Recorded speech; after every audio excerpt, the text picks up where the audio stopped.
A sterile millionaire bought a poor pregnant woman to have a child, but he turns pale when... Before we dive into the story, drop a comment below and tell us where you're watching from. Enjoy the story. The manila folder slipped from Maxwell Harrison's trembling, hands scattering papers across the polished mahogany desk. The doctor's words hung in the air like a death sentence. "I'm afraid there's no mistake, Mr. Harrison. You are sterile. There are no medical interventions that would allow you to father a biological child." Maxwell stared out the floor-to-ceiling windows of his penthouse office, the Seattle skyline blurring through unshed tears. At 35, he'd conquered every challenge life had thrown at him, building Harrison Enterprises from nothing into a billion-dollar tech company, accumulating more wealth than 3 generations could spend, and creating the perfect space for the family he'd always planned to have, the family that now would never exist. "There must be something," Maxwell said, his voice uncharacteristically thin. "Some specialist, some procedure. Money is no object." Dr. Winters shook his head slowly. "I'm truly sorry, Mr. Harrison. The damage is extensive and irreversible. Have you considered other options? Adoption, perhaps, or surrogacy?" Maxwell dismissed the doctor with a curt nod, unable to speak further. When the door closed, he loosened his immaculate tie and poured himself 3 fingers of 30-year-old scotch. The bitter irony wasn't lost on him. A man who could buy anything in the world except the one thing he truly wanted, a legacy. A child of his own. 3 weeks later, Maxwell sat in his lawyer's office, listening to Thomas Bradshaw's concerns with practiced patience. "Max, what you're suggesting isn't just ethically questionable. Parts of it might not even be legal," Thomas warned, pushing his wire-rimmed glasses higher on his nose. "You can't just buy a baby." "I'm not buying a baby," Maxwell replied coolly. "I'm providing financial security for a woman in crisis and her unborn child in exchange for legal adoption rights. Everything above board, everything legal." Thomas ran a hand through his graying hair. "The courts might see it differently. This woman, Sarah Miller, she's 7 months pregnant and facing eviction." Maxwell nodded, sliding a folder across the desk. "She has $43,000 in medical debt, works 2 jobs. Father of the baby abandoned her when she told him about the pregnancy. She's perfect." "Perfect?" Thomas echoed, his expression troubled. "Max, we've been friends since college. This isn't like buying a company. This is a human being. 2 human beings. Which is precisely why my offer will save them. Both," Maxwell responded, rising from his chair. "Draw up the papers, make them ironclad." The following afternoon, Maxwell stood in the cramped waiting room of Westlake Community Health Clinic. The peeling paint and outdated magazines were a world away from the private medical suites he frequented. He checked his watch, a Patek, Philippe worth more than most people's cars, and suppressed his impatience. When Sarah Miller finally appeared, Maxwell immediately understood why his private investigator had flagged her. Despite the obvious signs of financial hardship, the worn shoes, the mended jacket stretched over her 7-month pregnant belly, there was a quiet dignity in her posture. Her golden brown hair was pulled back in a simple ponytail, her face free of makeup but striking nonetheless with clear blue eyes that held his gaze without flinching. "Mr. Harrison?" she asked, her voice steady despite the slight tremble in her hands. "I'm Sarah." Maxwell nodded, gesturing to the exit. "My car is outside. We can speak privately there." In the back of his Bentley, insulated from the outside world, by tinted windows and fine leather, Maxwell outlined his proposition with the same precision he used in billion-dollar acquisitions. "You would want full custody?" Sarah asked, one protective hand resting on her rounded belly. "No visitation rights for me?" "Full legal custody," Maxwell confirmed. "You would be generously compensated. All medical expenses covered, housing provided, until the birth, and a sum sufficient to restart your life anywhere you choose afterward." He named a figure that made her eyes widen. "Why me?" Sarah asked, studying his face. "With your resources, you could find a surrogate or adopt through proper channels." A flicker of something pain. "Perhaps," crossed Maxwell's face before his composed mask returned. "Surrogacy takes time I don't have. Traditional adoption agencies are reluctant to place with single fathers, especially those with my demanding schedule. Your situation offers an efficient solution to both our problems. Sarah looked down at her hands. My baby isn't a solution, Mr. Harrison. This is a life. A life I can provide for beyond your wildest dreams, Maxwell countered. The best schools, opportunities, security, everything you want for your child but cannot provide. The silence that followed was heavy with the weight of impossible choices.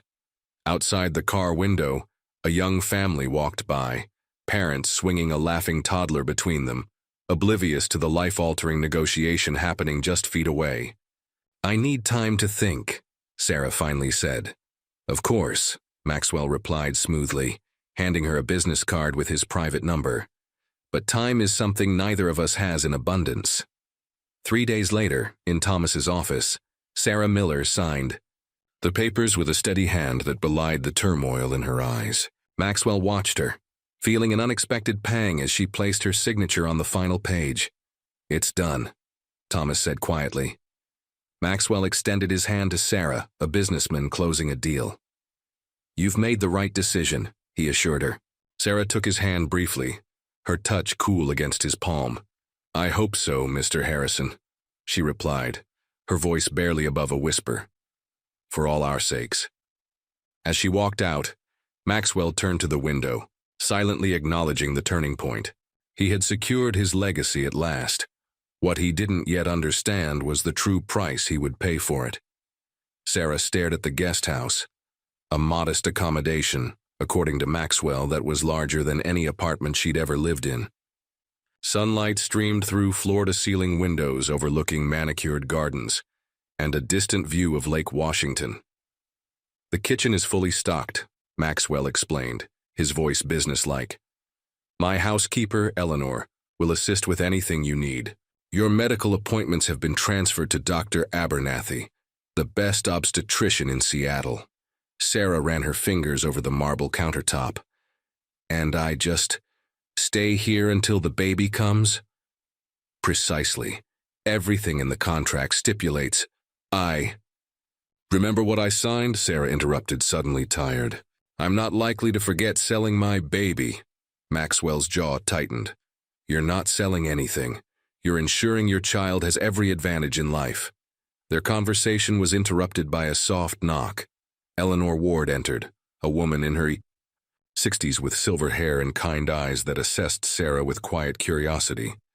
I've prepared some tea, Eleanor said, setting down a tray. Chamomile, good for the little one.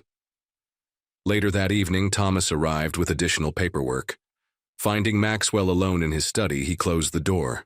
Have you thought about what happens if she changes her mind? Thomas asked. Maxwell didn't look up from his laptop. She won't. You can't control everything, Max, not even with money. Watch me, Maxwell replied, finally meeting his friend's concerned gaze. This is happening, Thomas. I suggest you get comfortable with it. After Thomas left, Maxwell found himself wandering toward the guest house. Through the window, he saw Sarah sitting on the sofa, one hand resting on her belly, tears streaming down her face as she spoke softly to her unborn child. For the first time since making his offer, doubt crept in. Maxwell turned away, unseen in the gathering darkness. The following morning, Sarah discovered a delivery of maternity clothes in her size, practical but made of fabrics finer than she'd ever worn. No note accompanied them. At breakfast, Eleanor served Sarah warm scones. He means well, the housekeeper said unexpectedly. Mr. Harrison, he just doesn't always know how to show it. What he knows is how to get what he wants, Sarah replied. Eleanor's expression softened. True, but there's more to him than that. Later that day, Sarah encountered Maxwell in the garden. An awkward silence stretched between them, until Sarah felt a strong kick from the baby. Without thinking, she grabbed Maxwell's hand and placed it on her belly. His eyes widened at the movement beneath his palm. For a brief moment, the businessman disappeared, replaced by a man experiencing wonder. That's remarkable, he whispered. Sarah saw vulnerability flash across his face before his composure returned. He withdrew his hand and straightened his tie. I have meetings, he said abruptly, walking away. But something had shifted between them, a tiny crack in the strictly transactional nature of their arrangement. A reminder that at the center of their contract beat a new heart, oblivious to the complicated terms surrounding its future. Sarah's scheduled appointment with Dr. Abernathy began routinely. Blood, pressure check, measurements, questions about fetal movement. Maxwell waited outside, responding to emails on his phone. When the doctor's expression suddenly changed, Sarah felt her heart race. "The baby's heartbeat is irregular," Dr. Abernathy said, reaching for the phone. "We need to get you to the hospital for monitoring." Within minutes, Maxwell had arranged for immediate admission to Seattle Memorial's private wing. In the waiting room, as Sarah was prepped for tests, Maxwell paced relentlessly. "This wasn't part of our agreement," he muttered, more to himself than to Sarah. "I'm sorry my pregnancy is inconveniencing your schedule," Sarah snapped, fear making her voice sharp. Maxwell stopped pacing, truly seeing her panic for the first time. Wordlessly, he sat beside her and, after a moment's hesitation, took her hand. The unexpected gesture brought tears to Sarah's eyes. "It will be okay," he said, quietly. 4 hours of tests revealed a minor arrhythmia that required monitoring but posed no immediate danger. As they waited for discharge papers, the sterile hospital room became an unexpected confessional. "My mother died when I was born," Sarah admitted. "Sometimes I wonder if history repeats itself." Maxwell's expression shifted. "My mother lived, but might as well have been gone, too busy with charity galas to attend school events. Is that why you work so much? Trying to earn attention that never came?" The question hung between them. Maxwell stared at his hands. "I worked because achievement was the only currency that mattered in my family. And now, what matters now?" "Legacy," he answered automatically, but something in his voice suggested uncertainty. Back at the estate, their relationship subtly changed. Maxwell began joining Sarah for dinner, their conversations gradually extending beyond practical matters of the arrangement. One evening, Sarah found Maxwell in the nursery he'd prepared, holding a small stuffed elephant. "It was mine," he explained, embarrassed at being caught in a sentimental moment. "The only toy my father didn't replace with something educational," Sarah smiled. "The baby will love it." "The baby," Maxwell repeated. "We should discuss names." "I thought that was your decision," Sarah said carefully. "I'd appreciate your input." That night, Sarah wrote in her journal, "Today, I glimpsed the man behind the millionaire. I'm not sure which is more dangerous to my resolve." Meanwhile, Maxwell sat in his study, reviewing the contract that now felt strangely inadequate to describe what was developing between them. Not quite friendship, not quite family, but something that defied the clinical terms on paper. The tiny elephant sat on his desk, a reminder of complications he hadn't anticipated when he'd made his proposal. Complications that had nothing to do with legal clauses and everything to do with the human heart. The evening ritual began almost accidentally. Sarah, restless in her 3rd trimester, had taken to walking the expansive gardens at sunset. One evening, Maxwell joined her, and soon their walks became a daily occurrence, a pause in the separate orbits of their lives. "I wanted to be a teacher," Sarah confessed as they circled the koi pond. "Before life got complicated." Maxwell raised an eyebrow. "Why teaching?" "My 4th grade teacher, Mrs. Bennett, was the first person who made me believe I was smart. I wanted to be that person for other kids." Maxwell considered this. "You still could. After—" He stopped, the unspoken reality of their arrangement hanging between them. "After I give you my baby and disappear?" Sarah finished quietly. The conversation might have ended there, but a sudden summer shower sent them hurrying toward the gazebo. Trapped together as rain drummed against the roof, something in their careful dance shifted. "What about you?" Sarah asked. "Did you always want to build tech empires?" Maxwell's laugh held no humor. "I wanted to be an architect. Design spaces that would bring people together, not isolate them like the mansion I grew up in. What happened? My father happened. Harrisons don't build houses, they build fortunes." His imitation carried decades of disappointment. Sarah studied him. "You've built quite a fortress yourself." Before Maxwell could respond, a sleek black Audi pulled into the circular driveway. A woman emerged, tall, elegantly dressed, with Maxwell's distinctive gray eyes. "Your girlfriend?" Sarah asked. "Worse. My sister." Victoria Harrison's arrival was like a sudden frost. She swept into the main house, her stiletto heels clicking sharply against marble floors as she assessed Sarah with calculating eyes. "So this is your arrangement," Victoria said over drinks, the word dripping with disdain. "Really, Maxwell, there are more appropriate ways to secure an heir." "Victoria," Maxwell warned, "have you considered what people will say, the board members? This isn't like your usual impulsive decisions. This affects the Harrison name." "I don't answer to the board about my personal life," Maxwell replied. Coldly, Victoria turned to Sarah. "And you, dear, what do you get besides a paycheck for your services?" Sarah stood, one hand protectively on her belly. "I'm not feeling well. Please excuse me." Later, Maxwell found Sarah in the guest house packing a small bag. "Running away?" he asked from the doorway. "This was a mistake," Sarah whispered. "I'm not part of your world. Victoria doesn't dictate my decisions, but she's right. I'm just a transaction to your family, and maybe that's all I should be." Maxwell crossed the room, surprising them both by taking her hands. "You're not just a transaction to me. Not anymore." The raw honesty in his voice made Sarah look up. Something unspoken passed between them, a recognition that boundaries were blurring in ways neither had anticipated. "Stay," Maxwell said softly. "Please." It wasn't a command from an employer or a reminder of contractual obligations. It was a request from one person to another, and against her better judgment, Sarah nodded. That night, for the first time since their arrangement began, they shared dinner at the same table as equals, Victoria's disapproving presence forgotten, as they cautiously built a bridge across the divide between their worlds. "It's a business function.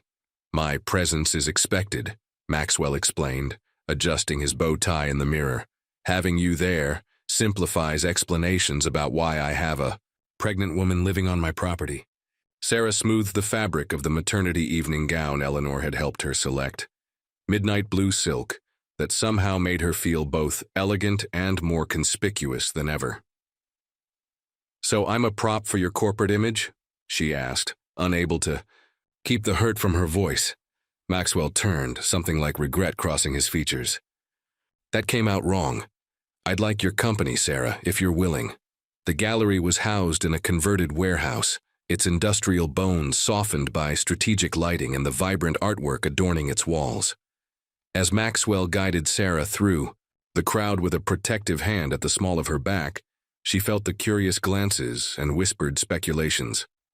"Maxwell Harrison, finally domesticated," came a silky voice.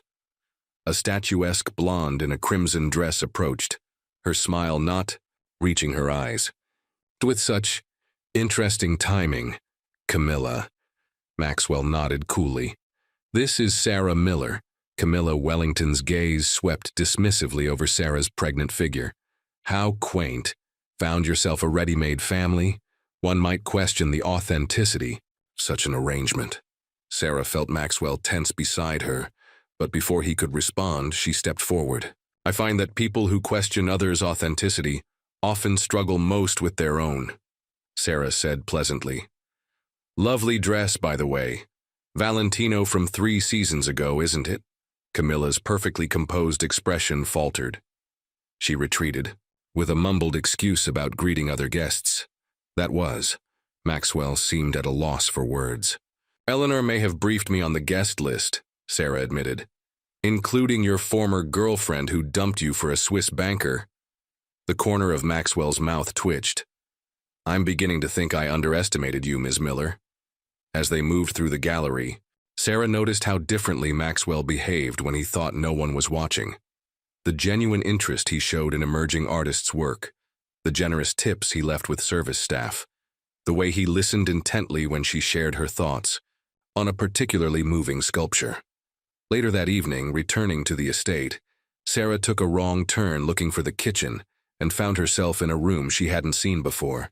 Soft lighting illuminated what was clearly a nursery in progress. Walls painted a gentle green, a handcrafted wooden crib, and bookshelves already filled with children's classics. "I wasn't ready for you to see this," Maxwell said quietly. From the doorway, Sarah ran her fingers over the spines of the books. "When did you do all this?" "I've been working on it at night. I wanted it to be perfect." The tenderness in his voice made Sarah turn. Maxwell Harrison, billionaire, ruthless businessman, the man who had essentially purchased her baby, stood uncertainly in the doorway, more vulnerable than she'd ever seen him. "It's beautiful," she whispered. The moment stretched between them, heavy with unspoken emotions, until Maxwell's phone shattered the silence. His expression changed as he listened to the caller. "When?" he demanded. "I'll be right there." "What's wrong?" Sarah asked.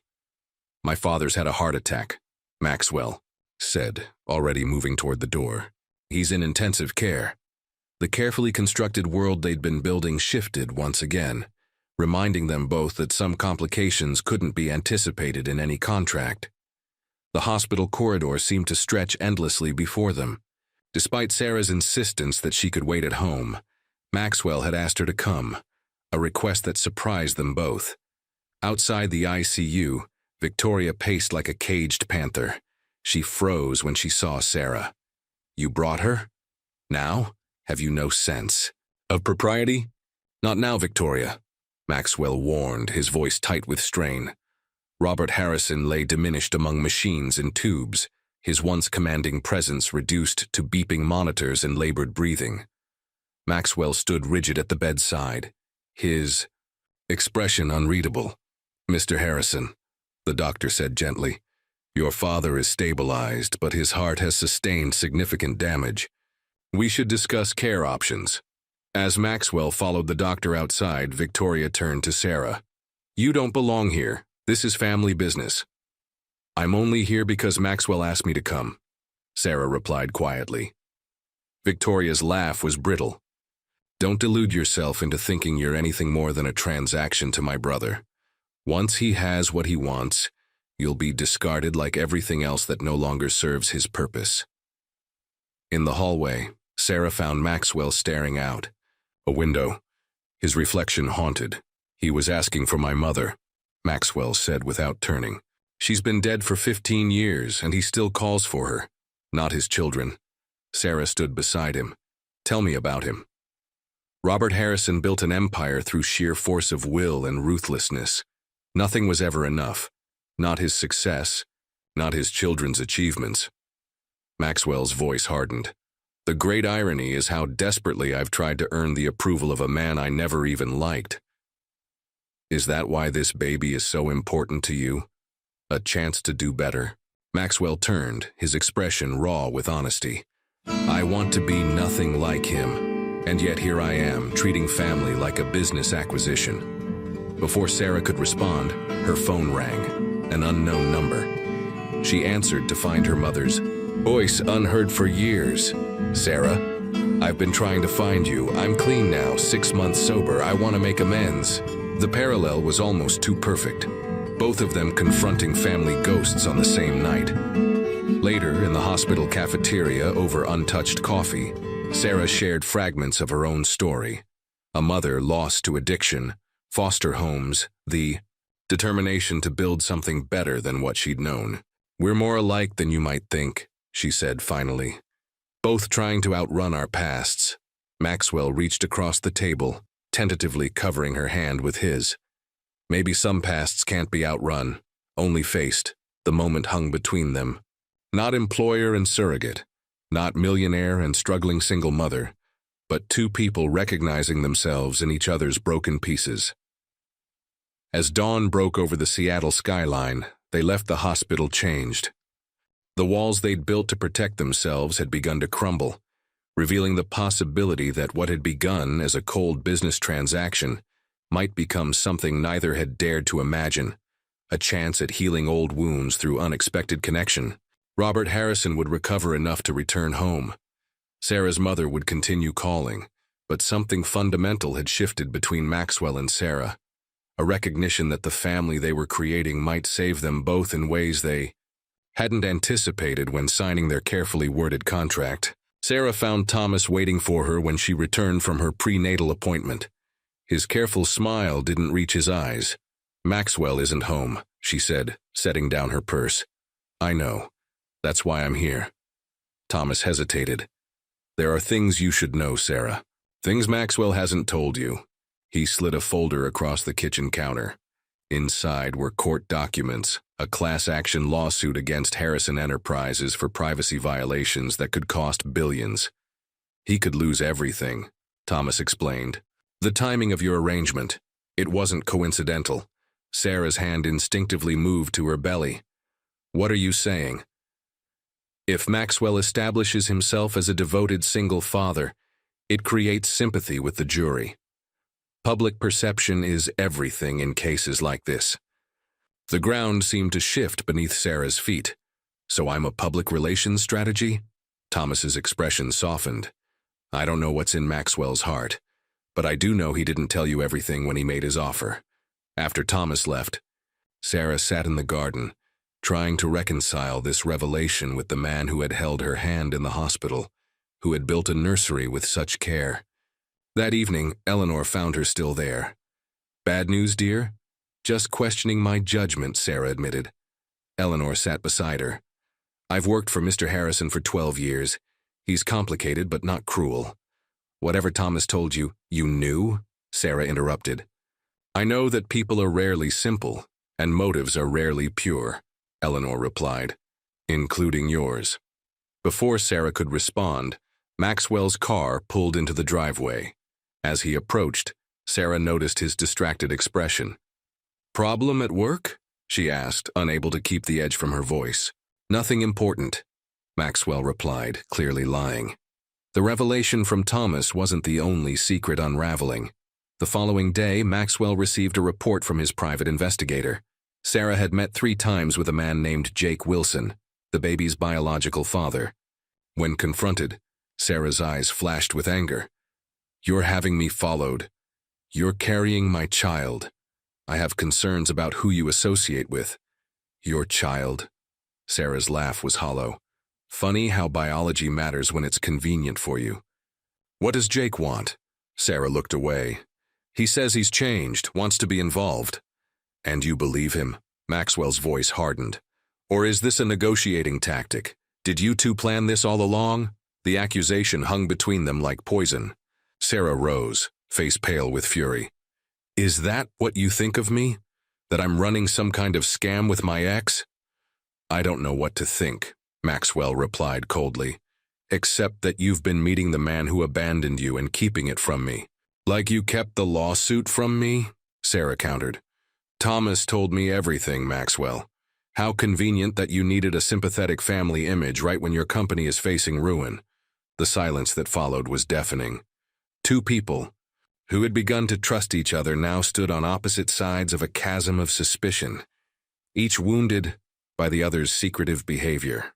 "I think we need to remember what this arrangement really is," Maxwell finally said, his voice distant. "A contract, nothing more." Sarah felt something break inside her. "Perfectly clear, Mr. Harrison." As she walked away, Maxwell called after her. "Stay away from Jake Wilson." "I mean it, Sarah." She didn't turn around, didn't let him see the tears streaming down her face. The fragile connection they'd been building lay shattered between them, casualties of hidden agendas and unspoken truths. 6 weeks until the due date. The calendar on Sarah's wall seemed to mock her with its red-circled date, a countdown to heartbreak disguised as a medical milestone. The estate had grown cold with silence. Maxwell worked longer hours, coming home well after Sarah had retreated to the guest house. Their once comfortable evening walks had ceased, replaced by formal status updates about the pregnancy delivered through Eleanor. "He asks about you," Eleanor confided one morning while bringing Sarah breakfast, "even if he won't admit it." "He made his position clear," Sarah replied, stirring her tea without drinking it. "We're just honoring a contract." The divide might have continued indefinitely if not for the cramping that woke Sarah at 3 a.m. Not labor too early, but intense enough to make her cry out. Eleanor found her doubled over in pain and immediately called Maxwell. He arrived in her room still wearing his suit from the previous day, hair disheveled, eyes wild with concern. The ambulance is on its way. What happened? It started an hour ago, Sarah gasped. It's too soon. In the emergency room, their recent conflict evaporated in the face of potential crisis. Maxwell refused to leave Sarah's side, his hand gripping hers as doctors ran tests and monitored the baby's heartbeat. Braxton Hicks contractions, exacerbated by stress and dehydration, the doctor finally announced. But there's another concern. Your blood pressure is dangerously high. The diagnosis was preeclampsia, a potentially life-threatening pregnancy complication requiring immediate bed rest and constant monitoring. We should admit you, the doctor continued, but with the proper home care setup. Money is no object, Maxwell interrupted. Whatever she needs. Back at the estate, a medical team transformed the guest house into a mini hospital ward. Maxwell supervised every detail personally, canceling meetings despite the looming lawsuit crisis. Your board meeting, Sarah reminded him weakly from her bed. The settlement discussion. You can't miss it. Maxwell's expression was unreadable. The company will survive. You might lose everything. Some things matter more, he said simply. That evening, Sarah overheard Maxwell on the phone with his lawyers, his voice tight with tension. I don't care what it costs. Pull funds from my personal accounts if necessary. No, I won't be at the mediation. Find another solution. Later, he appeared in her doorway with a tray. Eleanor's night off, he explained awkwardly. I made soup. Well, heated it. The gesture, Maxwell Harrison, billionaire CEO, bringing her soup, broke something open between them. Why are you doing this? Sarah asked. The lawsuit could bankrupt you, but you're here instead of fighting it. Maxwell set down the tray. The company is just money and buildings. This, he gestured to her belly. This is a life. 2 lives. I thought it was just a contract, Sarah whispered. Maxwell's eyes met hers. I was wrong. The admission hung between them, not quite an apology, but a beginning. As Sarah drifted to sleep that night, she felt Maxwell gently placing a hand on her belly, whispering words too soft to hear. Outside her window, Jake Wilson watched the intimate scene, his expression hardening with calculation. The text he sent afterward was simple. Phase 2 begins tomorrow. She's more valuable to him than we thought. Morning sunlight filtered through the curtains as Sarah awoke to find Maxwell asleep in the armchair beside her bed, his laptop still open on his knees. For a moment, she studied his face. The worry lines softened in sleep, vulnerability replacing his usual mask of control. The moment shattered when her phone buzzed with Jake's name on the screen. Sarah silenced it quickly, but not before Maxwell stirred. Him again? Maxwell asked, voice rough with sleep. Instead of deflecting, Sarah decided truth was the only path forward. I need to end it, whatever game he's playing. Maxwell sat forward. Sarah, what's really going on with Jake? He showed up the day after the gallery opening, said he'd changed, wanted to be part of the baby's life. Sarah's hands trembled. But yesterday he mentioned knowing about your financial situation. He wanted information about the lawsuit. Maxwell's expression darkened. He's using you to get to me. I think so, Sarah admitted. But I need to be certain. I need to face him once and for all. Absolutely not, Maxwell began. But Sarah cut him off. This isn't your decision. I got myself into this mess by trusting the wrong person. I need to fix it. After heated debate, they compromised. Sarah would meet Jake at a cafe near the estate, with Maxwell's security team watching discreetly. Jake arrived with practiced charm, but his eyes calculated every move. You look good, Sarah. Living the high life agrees with you. What do you really want, Jake? Sarah asked directly. His smile faltered. To be a father to my child, after abandoning us both. Sarah shook her head. Try again. Jake leaned forward. Fine. Harrison is worth billions. Paternity rights are worth at least a few million. We could share it, start over together. The ugly truth hung between them. You want to extort Maxwell using our baby. It's business, Jake shrugged. The rich guy loses some pocket change. We get set for life. Everyone wins. Sarah stood. Except the baby, who'd have a manipulative extortionist for a father. We're done, Jake, for good. Back at the estate, Sarah found Maxwell in his study, surrounded by legal documents. How bad is it? She asked. Maxwell looked up, his expression grave. Bad enough. The plaintiffs rejected our settlement offer. If we lose in court, Harrison Enterprises will be finished. And the lawsuit? Was I really part of your PR strategy? The cool, blunt question hung in the air. Maxwell set down his pen. Initially, yes. Thomas suggested that a family narrative would help with public perception. He met her gaze directly. But that's not why I asked you to stay, Sarah. That's not why I'm here now instead of in that boardroom. Then why? Because somewhere between contract and crisis, you became important to me. You, not just the baby. Maxwell's voice roughened. With emotion. I don't know what that means yet. I just know it's true. The admission stunned them both into silence. For a man who controlled every variable in his life, this unplanned emotion was perhaps the greatest risk of all. Sarah crossed the room and took his hand. I think we need a new agreement. One that acknowledges we're both different people than when we signed those papers. Outside the study window, Victoria watched the intimate scene with narrowed eyes, phone pressed to her ear. It's worse than we thought, she said quietly. He's actually fallen for her. Implement the contingency plan immediately. In the sunroom overlooking the garden, Sarah and Maxwell sat across from each other. A fresh contract between them, not typed by lawyers, but handwritten on simple stationery. Shared custody, Maxwell read aloud. You'd stay in Seattle? Sarah nodded. In my own place with my own career. But the baby would have both of us. And the financial arrangement? A trust for the baby's future, not a payment to me, Sarah clarified. I don't want your money, Maxwell. I want our child to have a chance. At a normal life with two parents who care. Maxwell studied her face. You've given this a lot of thought. I've had nothing but time. Sarah smiled, gesturing to her doctor-mandated bed rest. And one thing becomes very clear when you might lose everything, what actually matters. As Maxwell signed the revised agreement, his phone rang with Thomas's number. The plaintiffs have requested an emergency hearing, Thomas reported. They're alleging new evidence of intentional privacy violations. Maxwell, this is bad. After the call, Sarah found Maxwell staring at financial projections.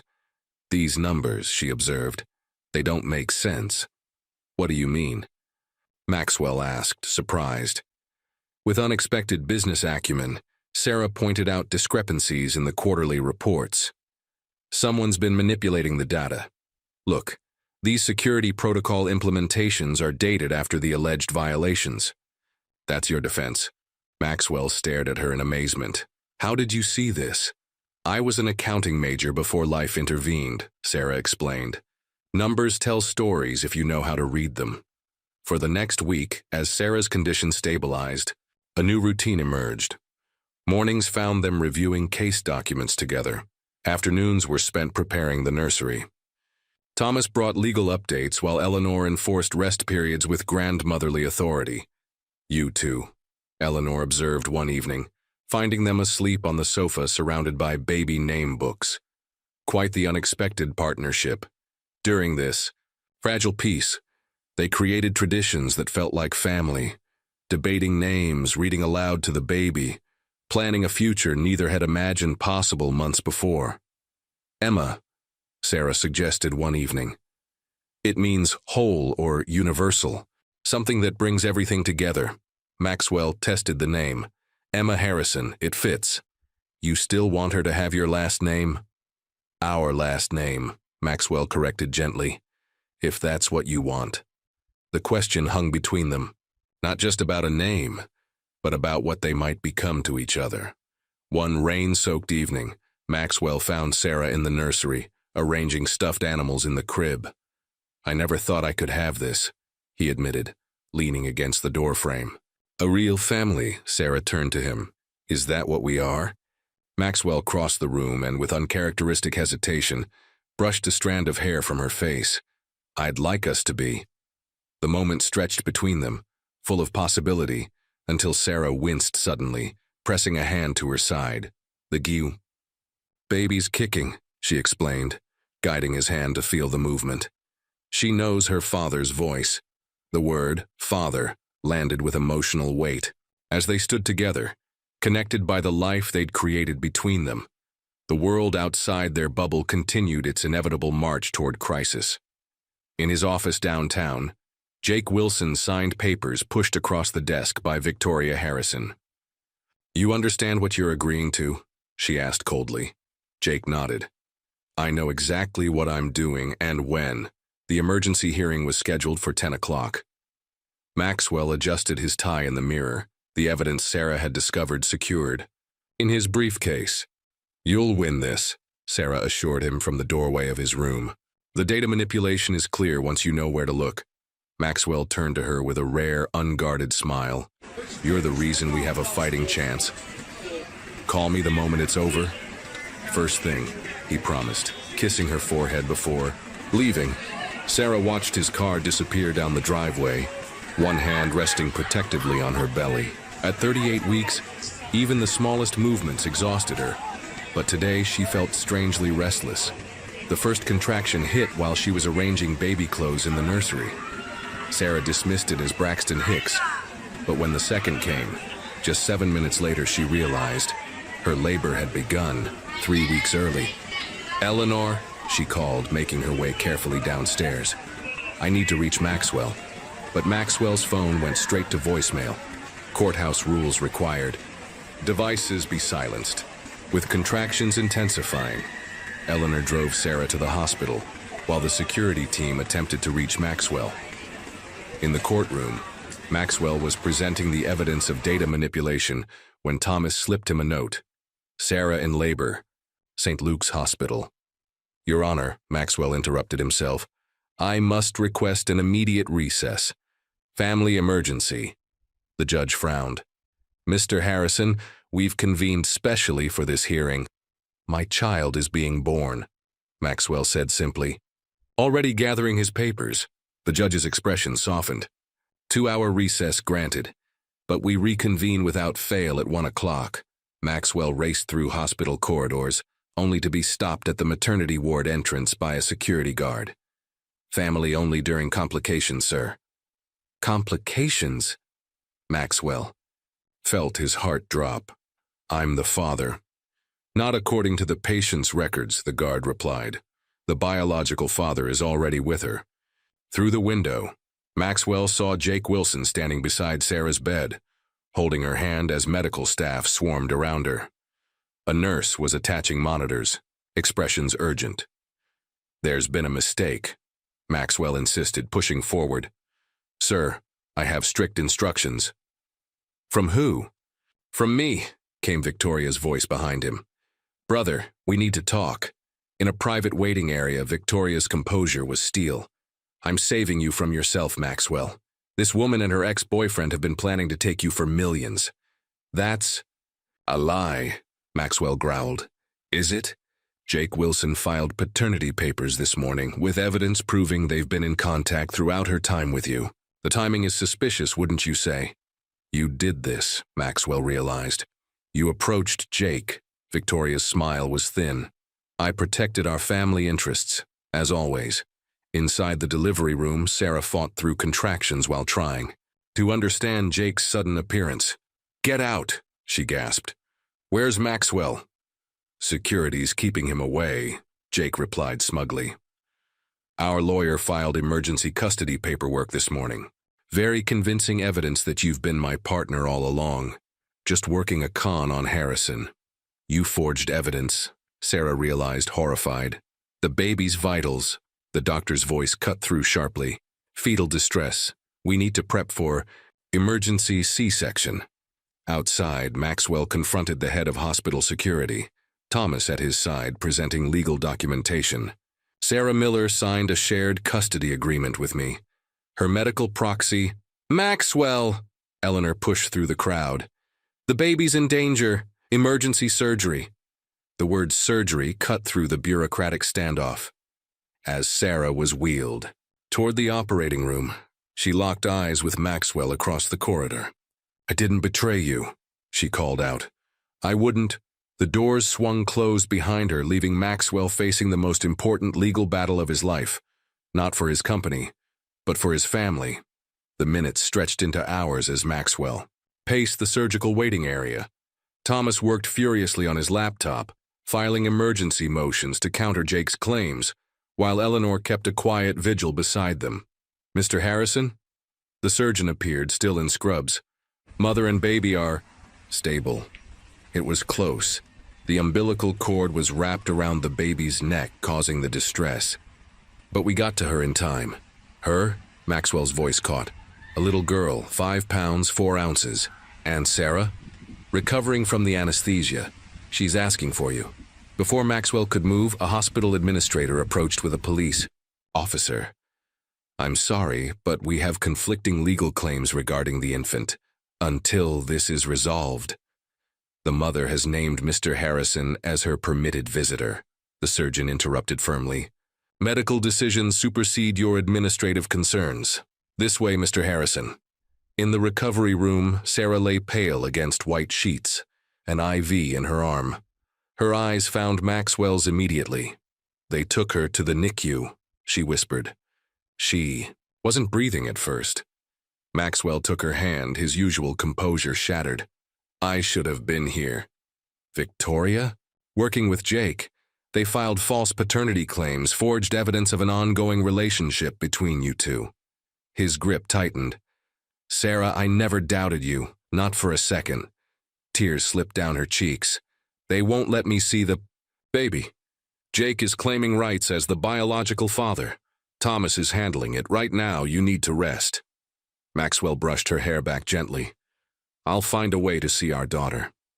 In the neonatal intensive care unit, a standoff was underway. Jake Wilson stood outside the glass window, a security guard preventing his entry. On seeing Maxwell, Jake's expression hardened. You can't buy your way out of biology, Harrison. Watch me, Maxwell replied coldly, nodding to Thomas, who handed the charge nurse a document. Emergency court order granting Mr. Harrison temporary guardianship pending paternity determination, Thomas explained. Signed by Judge Michaels 20 minutes ago. Inside the NICU, Maxwell stood over the incubator, where tiny Emma lay connected to monitors. Her small chest rose and fell with each breath, 5 perfect fingers curled against the blanket. Hello, Emma, he whispered, carefully placing his finger in her tiny hand. She reflexively gripped it, and something in Maxwell's carefully constructed world shifted permanently. For 3 days, Maxwell barely left the hospital. He shuttled between Sarah's room and the NICU, sleeping in uncomfortable chairs, his court. Case forgotten. When Emma's breathing tube was removed and she was strong enough to be held, the nurse placed her in Maxwell's arms. Support her head, the nurse instructed. That's right. Looking down at Emma's face, Maxwell made a silent promise. Whatever it took, whatever he had to sacrifice, she would never doubt she was loved. When Sarah was finally allowed to visit the NICU, Maxwell watched as mother and daughter met properly for the first time. Sarah's tears fell as she counted fingers and toes, whispering words of love against Emma's downy head. She has your eyes, Sarah told Maxwell softly. That's impossible, he replied with a gentle smile. Not the color, the determination. Look at her fighting. On the 5th day, as Emma grew stronger and legal battles raged outside, Maxwell brought Sarah a small velvet box. What's this? She asked. My mother's locket. I want Emma to have it someday, he explained. And I want you to know, whatever happens with the courts, with Jake, with my company, you and Emma are my family now. The only thing that matters. Outside the hospital room, Victoria watched the intimate scene, her calculated plan unraveling before her eyes. The betrayal she had orchestrated had not driven them apart, but bound them closer than ever. Emma's monitors beeped steadily as she slept in her hospital bassinet, unaware of the storm surrounding her tiny existence. Outside the room, Maxwell faced the board members who had assembled for an emergency meeting in the hospital conference room. "The court reconvened without you," Raymond Porter, the CFO, explained grimly. "We're facing a summary judgment of $4 billion. The company cannot survive it," Thomas added. "Your sister presented evidence that you directed the privacy breaches personally. Emails, memos, recordings, all fabricated but convincing." Maxwell's expression remained unchanged. "Victoria always was thorough. There's an offer on the table," Porter continued. "Victoria will withdraw the evidence if you step down as CEO and grant her controlling interest in the company." "And Emma?" Maxwell asked, his focus unwavering. "Jake Wilson has agreed to drop his paternity claims in exchange for $10 million and a position within Harrison Enterprises." Maxwell's laugh held no humor. "So that's the price of family these days." Back in Sarah's hospital room, Jake made one final attempt at manipulation. "Be reasonable, Sarah," he urged. "Take the money. Harrison's going down anyway, Victoria's made sure of that. You and I could give Emma a fresh start." Sarah's eyes were cold. "You endangered our daughter's life with your schemes, Jake. There is no amount of money that would make me trust you. You've changed," Jake observed. "The Sarah I knew would have taken the practical option." "The Sarah you knew was desperate and alone," she replied. "I'm neither anymore." As Jake left, Sarah noticed a small recorder under her water cup. She pressed play and heard Jake's voice clearly admitting to the evidence fabrication with Victoria. Sarah sent a text to Thomas. "I have what you need." That evening, Thomas presented Maxwell with 2 envelopes. "Your options, as requested." The first contained papers to surrender control of Harrison Enterprises to Victoria, along with Jake's paternity settlement. The second held documents transferring Maxwell's personal assets, separate from the company, into irrevocable trusts for Emma and Sarah, along with resignation papers from Harrison Enterprises. "You'd walk away from everything you've built?" Thomas asked incredulously. "Not everything," Maxwell replied, looking toward Emma's room. When Sarah was discharged, the following day, Maxwell waited with unexpected news. "I'm not fighting Victoria for the company," he told her. "Let her have it." Sarah stared in disbelief. "But we have evidence of their conspiracy now.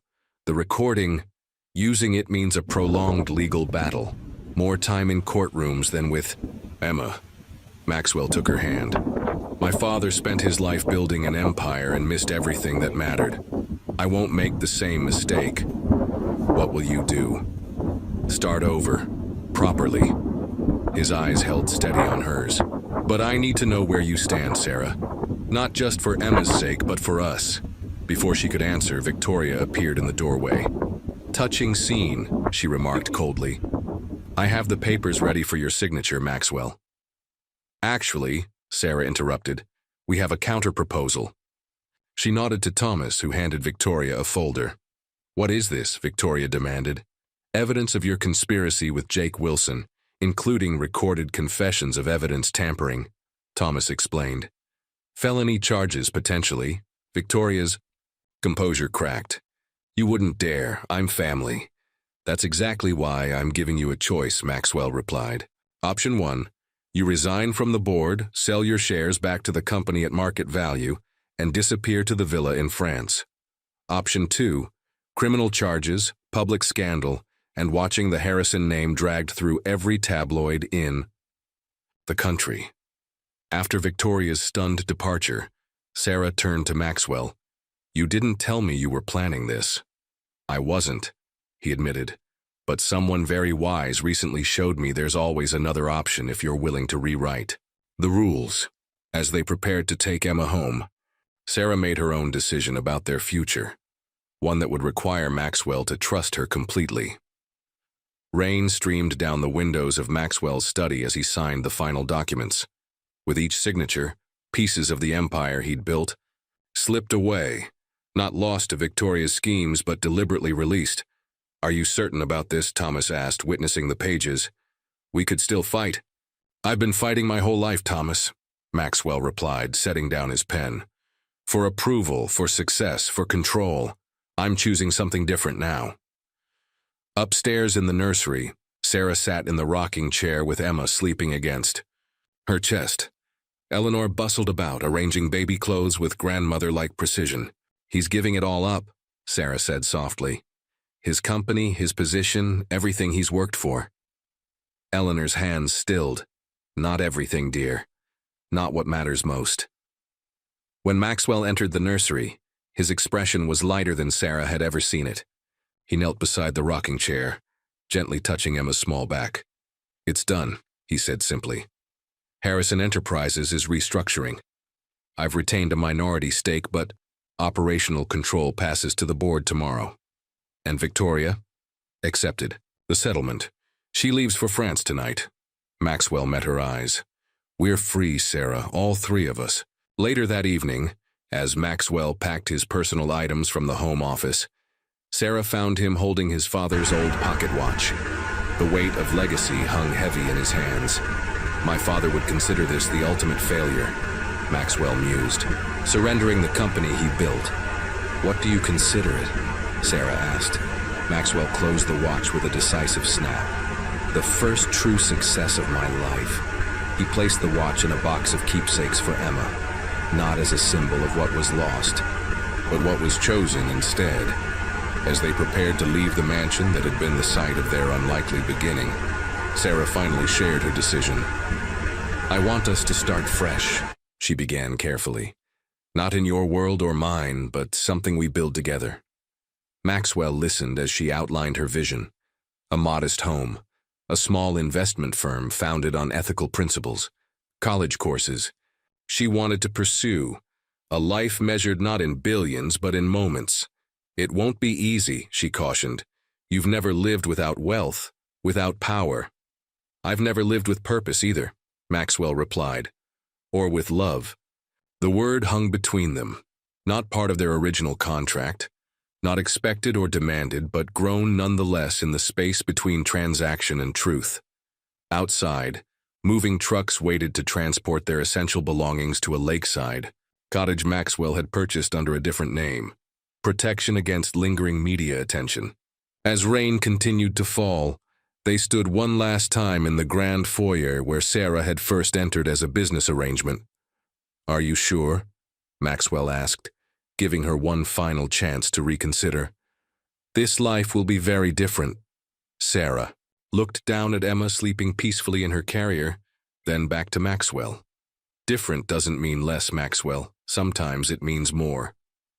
As they stepped outside together, Maxwell left behind more than a mansion and a corporate empire. He left behind the legacy of Robert Harrison. Wealth built on ruthlessness, success measured in acquisitions, relationships viewed as transactions. In its place, he carried something his father never possessed, the understanding that true wealth couldn't be purchased, only earned through sacrifice and choice. And as he helped Sarah into the waiting car, cradling Emma's carrier with careful hands, Maxwell Harrison finally felt truly rich. 1 year later, morning sunlight danced across the modest kitchen as Maxwell expertly balanced Emma on his hip while flipping pancakes with his free hand. At 12 months old, Emma Harrison was a bundle of curious energy with her mother's golden brown hair and a determined spirit that was uniquely her own. Da, da, da. She babbled, reaching for the spatula. Not yet, sweetheart, Maxwell laughed. Maybe when you're two. Sarah entered the kitchen, textbooks tucked under her arm, pausing to press a kiss to Emma's forehead and then, with deeper meaning, to Maxwell's lips. Professor Williams extended my research grant, she announced. Full funding for next semester. That's wonderful, Maxwell replied, genuine pride in his voice. We should celebrate. The lakeside cottage they now called home bore little resemblance to the mansion they'd left behind. Comfortable rather than luxurious, filled with photographs instead of priceless art, it was a home built for living rather than impressing. Maxwell's new investment firm occupied a small office downtown, focusing on ethical startups and community development projects. The returns were modest compared to his former wealth, but the satisfaction ran deeper. The financial pages no longer carried his name. Victoria occasionally appeared in society columns from Paris or Monaco. Harrison Enterprises continued under new leadership, the scandal forgotten as newer corporate dramas captured public attention. Later that afternoon, as they prepared for Emma's first birthday celebration, a package arrived from France.